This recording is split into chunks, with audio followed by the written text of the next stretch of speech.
Dr. Yunusa Abubakar, who is a member of the House of Representatives and also a member of the All Progressives Congress, is still with us in the studio.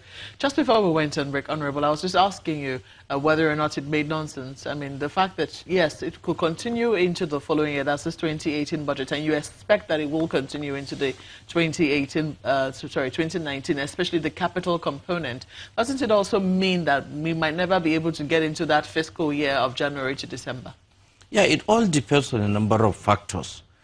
You see, for us, going by experience, especially the last 3 budget process that we underwent, the National Assembly need not less than 5 months to do due diligence to the document. Now, if we assume the 5 months in perspective, we can work backward.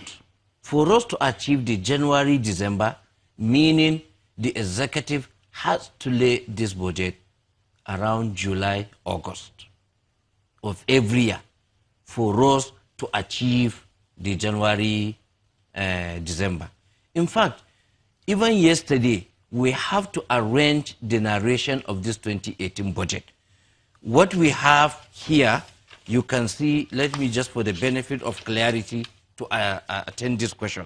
The title even shows, and there were date given, that the capital estimate or general language for the whole budget, both capital and current component, will end up December 30th or so. So where is the dimension? Yeah, you can see it, that it has to do within 31st day of December. Now we discover that if we pass the bill in this way, then by December 31st, all accounts must be closed. So this will now allow the budget to run for just 6 months. That's the capital. Now we have to really change this phrase. What did you change it to? We change it to the date which the budget has been asserted. Okay. So that we remove this thing, because suppose that, okay, we finish, we transmit it, it takes about a week or so. That's the 2019 budget is assented to. Very good. 2019 budget assented to. Honourable Member, we know over the last 2 budgets, the 2016 budget, there was a record 1.2 trillion naira spent on capital, I believe in 2017, 1.5. Yeah. Do you believe that this 2018 budget is structured in a way, given the fact that we're going into an election season, that it will be able to achieve 1.5 trillion naira or higher in capital expenditure, cash back? Yeah, that is what I'm saying, that since we were able to perform 1.5 trillion, we are targeting, if not to sustain the tempo, to 2 trillion. I've said it in my preamble. And now let me talk quickly. The Minister of State Planning, she has said something that is very, very important about this debt servicing.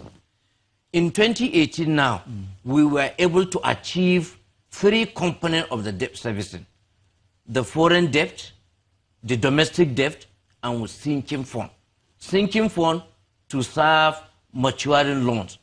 And then she mentioned that the domestic debt is really, really higher. If I can go figuratively, 1.8 is for domestic, while we have only 250 billion for foreign. So you can see almost 6 times.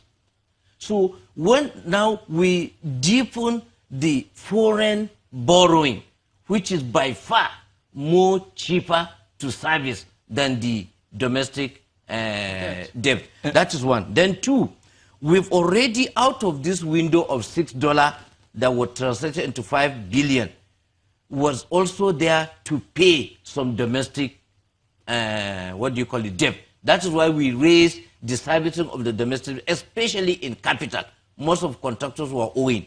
So having said that, it is really, really very important to again understand one component. When you look at the previous budget, we tried to achieve, we started this by 2016 to reduce the ratio between capital and recurrent. Most of our budget, more fund goes into recurrent. The capital component is very low, but thank God today, let me just mention one thing, you will ask me a question. We have achieved the capital to recurrent ratio 1 ratio 1 to 1.12. Can you see? We are trying to close the gap, and we have achieved this in this 2018 budget. Honourable Member, I want to try and get a precise window of understanding into how the factors of the election campaign season would affect the implementation of this budget. In your view, with your experience in the legislature, how do you think that might affect what is going to happen in terms of the implementation of the budget? It is the psyche and the attitude of the executives. They execute.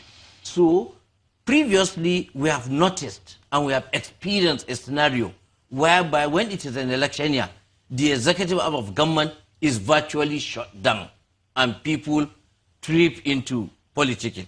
We have begged and beckoned the executive and seen the tendency in the leader that he is not predisposed to such kind of tendencies. Though we pleaded with them. So our expectation is that this time around, those politicking would go politicking. Very quickly, in terms of the people-oriented programs, such as a social investment program, we've seen massive reductions from 500 billion to 150 billion. We've also seen the Ministry of Environment is only getting 17 billion, not enough to do the Ogoni cleanup. What's the perspective of the National Assembly on some of these critical people projects? You see, the executive were very tactical, like this social development goals, this SDG. If you look at the document, you see there are about 5 or so components of the SDG. I can give just for the purpose of I'm talking of the SIP, the Social Investment Program in particular. Okay, school feeding. That's right, all of those, yes. Well, you see, it depends on the implementers, like I said earlier.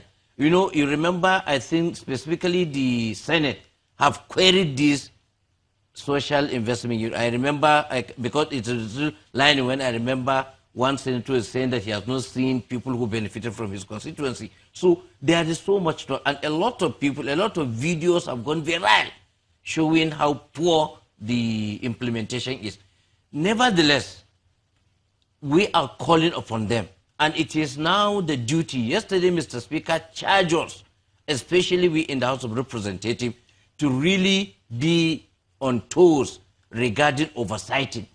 It's the way we oversight the executive that will make them be on their toes to do the needful.